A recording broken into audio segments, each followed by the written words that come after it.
Hello ladies and gentlemen, this is SoFlo Josh and we're here at South Dade Kia to film this 2026 Kia K4 GT-Line Hatchback for y'all. With that being said, I want to give a huge shout out to them. If you guys are interested in purchasing this K4 or any other Kia products, make sure to go ahead and contact Angel V. He'll be able to assist you. So underneath the hood, we're going to find a 1.6 liter turbocharged 4-cylinder producing 190 horsepower and 195 pound-foot of torque. All that is sent through an 8-speed automatic transmission to solely the front wheels. But with that being said, let's go ahead and talk about the overall styling. So this is the K4 hatchback, and as many of you know that when Kia revealed the all-new K4, Kia teased a hatchback variant that would be coming out. We actually kind of thought that we weren't going to get it, but we ended up getting it, which I'm so happy about because America usually never gets the beautiful hatchbacks. Let's go ahead and talk about the styling. So up in the front, as you see, we do have the tiger face design with the GT line package. So it's going to be finished in gloss black. You have some nice angles and overall design elements to it compared to a base version. There will be a base version coming out later on known as the LX or EX if I'm not mistaken. But this one is the GT line. And the first thing you're going to notice is when you look at the headlights right over here, you have the full projector beam headlights. So you have these nice little LED projector lights right over here, and you have the main beam over there. So that's gonna be kind of like your primary high beam assist. The low beam assist is gonna be at the very top. And then if you look at the DRLs, they are finished in that amber design that many people love from the Kia products, and some of the other brands try to mimic them. But as you see, it just looks very nice, aggressive, same design that you find in the regular K4 sedan. Now getting over here to the side, we have beautiful 18-inch gloss black wheels.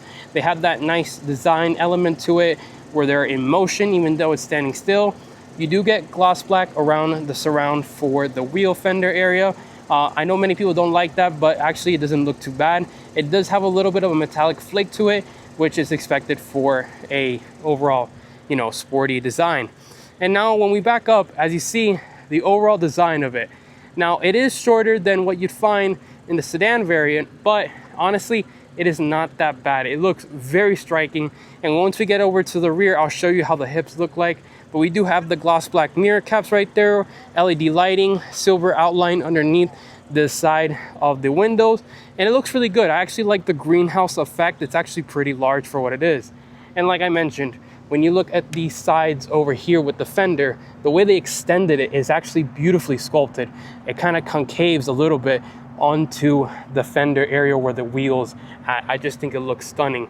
And at the rear, the taillights are the exact same that you'd find in the regular sedan version. So they're going to be LED turn signals as well as LED reverse lights, which is going to be underneath right over there. Now when we get to the hatchback area, this is the main difference. You open it up and it is a hatchback. Overall cubic feet of space that you have in here is going to be 22.2 cubic feet of space. Once you fold down the second row seats, you're going to be at about 59.3 cubic feet of space, which is actually very, very impressive. Now continuing on over here, you do have a donut spare tire underneath, which is very nice to see. And then we have your subwoofer over here off to the side because this vehicle does come with the Harman Kardon sound system. But let's go ahead and close up the hatch. Actually, let me show you really quick what it looks like with all the seats folded down. So if we fold this down over here, and then we go to the other side, we'll be able to fold it down as well.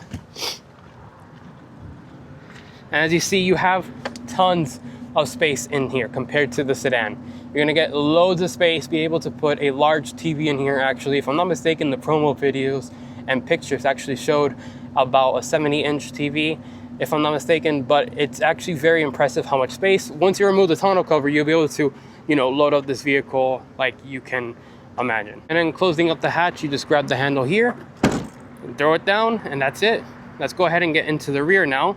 So once we open up the door, as you see, the door handle is up here, and the door opens up in a wide manner, so you'll be able to go ahead and easily put the child seats into the rear. But as you see, the seat design is very nice. You got the black inserts with the white on the outside. Let's go ahead and get inside. Closing the door. Very solid sounding, by the way. And overall legroom space, I have a ton with this vehicle. The way that this car, even though yes, it is shorter than the sedan version, you still don't lose out in the rear seat section. I really like that. Headroom wise is actually very generous. I have about 1.5 inches to 2 inches of overall headroom space, which this does come with the larger sunroof, but it doesn't eat up into the rear cargo area, which I'm very impressed. Over here at the back, we do have rear air vents, which is very rare in this segment. You don't see rear air vents in the back. You have 2 USB Type-Cs and a little place to go ahead and put some snacks. And then dropping this down right here, you have 2 cup holders, so then the kids can go ahead and put some stuff there. But honestly, very nice. Love the overall bolstering that you feel in here because of how wide this section is and how wide this middle section is too. It's gonna hug you very well. You're gonna be able to sit back here comfortably. But let's go ahead and get into the front. All right, so getting into the front, it does have proximity sensors at the front door handle section. And when it comes to the door panel, you do have soft padding over here, and then also some soft padding there. All your window switch gears as well as your mirror controls are going to be labeled over here. You do have heated seats for this version. You can get, of course, the ventilated seats for the K4 hatchback. And then you have your Harman Kardon speaker system right over here with some area to put some stuff in. Now, when it comes to the seats, as you see, it says GT-Line right over there. You also have that nice white with the black accents, almost like, Oreo cookies. Looks very nice. And then these are power seats with a 2-way lumbar support. Getting inside, closing up the door, very solid sounding as well. We are greeted with the GT-Line Sport steering wheel. So, like I said, dual tone design. You have the black with the white inserts. It looks very, very nice. You have your drive modes right here, selector, and then you have all your driver's assistance as well as lane centering assist for cruise control. Your media controls are going to be over here to the right, and then you have your paddle shifters back here as well. And then behind that, you're going to have a 12.3-inch digital gauge cluster, a 12.3-inch touchscreen display that has over-the-air updates, and you have a smaller screen over here for your HVAC system. Don't worry, it's not all digital. You do have actual buttons right here for your temperature to go ahead and go up and down for temperature, as well as your fan speed. You also have some hotkeys over here, and you have your volume rocker right there. I really like the design of this volume rocker. Your 4-way lights are going to be right here in the middle as well. And then here's your shifter. When we put it into reverse, as you see, we do have a large camera at the rear with trajectory as well. You can get 360 camera for the hatchback as well as other K4 models. And then over here down the middle, you do have a dedicated camera button, which I'm really happy to report because a lot of brands don't do that. 2 large cup holders, and you have a large center console area. If you look over here, you do have an area to go ahead and put your phone to wirelessly charge.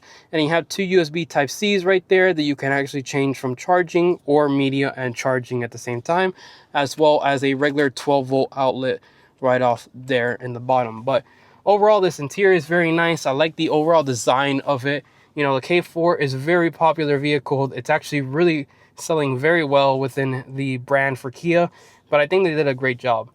Now, when it comes to the actual sport modes, so you have normal and sport as your only options. There is no eco version or eco mode for this vehicle, which honestly, it's a sport version model, so I would expect that.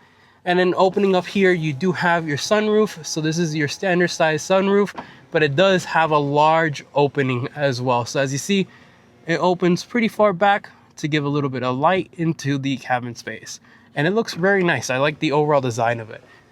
Now, with that being said, let's go ahead and take this K4 hatch for a drive. All right, so let's go ahead and take it out for a drive. Let's go ahead and put it into drive. It's very straightforward and back.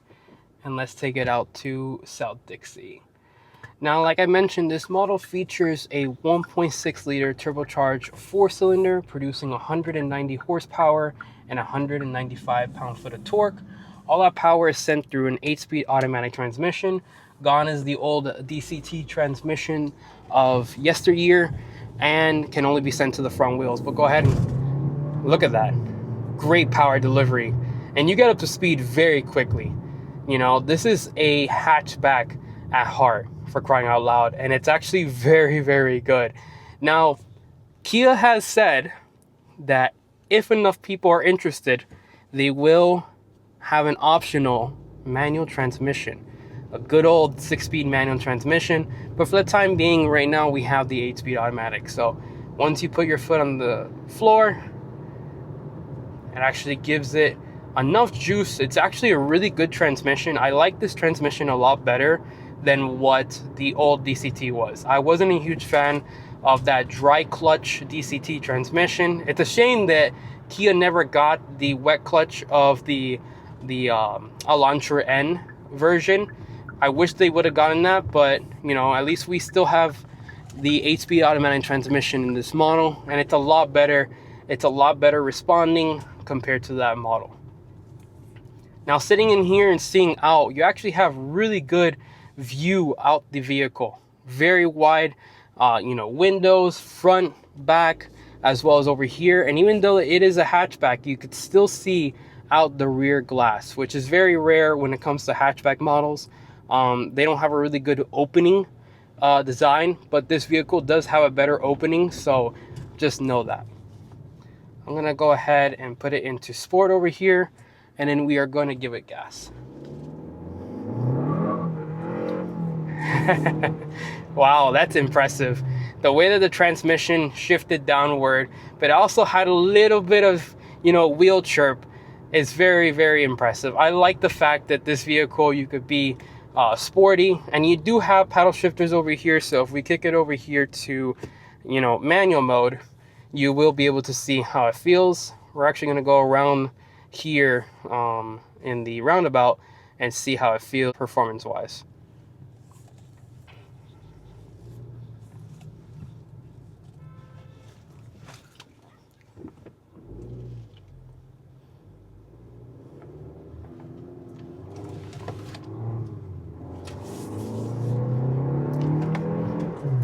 Yeah, it gets to the speed extremely quickly. Like, this is no joke, a really, really good performance hot hatch.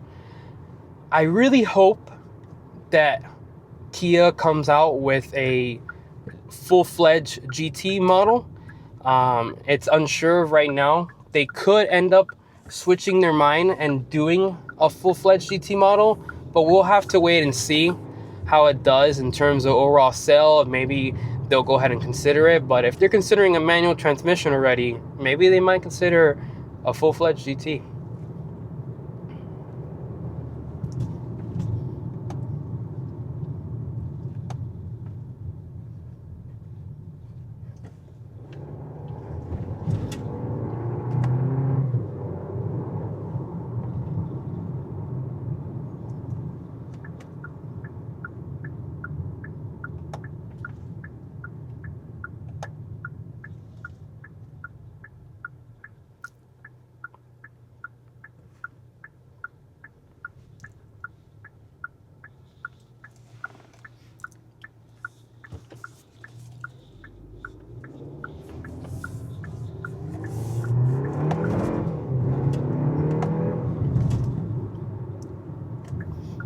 This is honestly a lot of fun.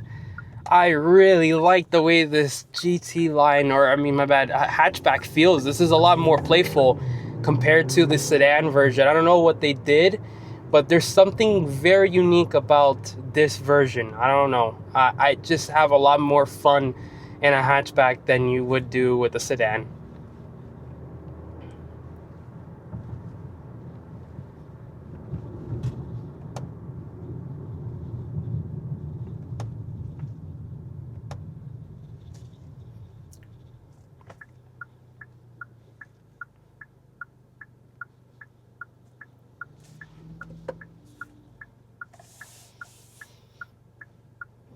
I will say, I really do like the way that the infotainment is laid out in here as well, the 12.3 inch. Remember, this does have wireless CarPlay and Android Auto with this model, so you do have that.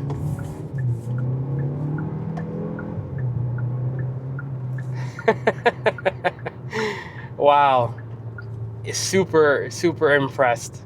Great job, Kia. I mean, honestly, I know that, you know, I praise a lot of Kia, and there's a reason why. I mean, it's a very good product, and it's very rare that you see an automaker actually create a hatchback in this day and age. They never do, for at least the North American market. Nobody ever does a hatchback version. And honestly, I was shocked when they announced that they were going to come out with a hatchback version here for the States.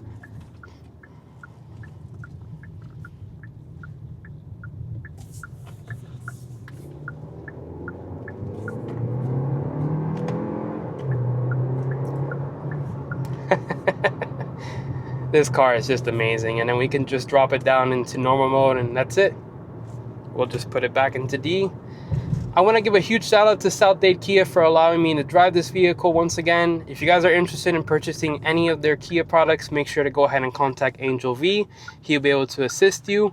Once again, ladies and gentlemen, thank you for watching. I'll see you guys in the next video. Make sure to go ahead and like, comment, and subscribe, and I'll see you guys later. Peace.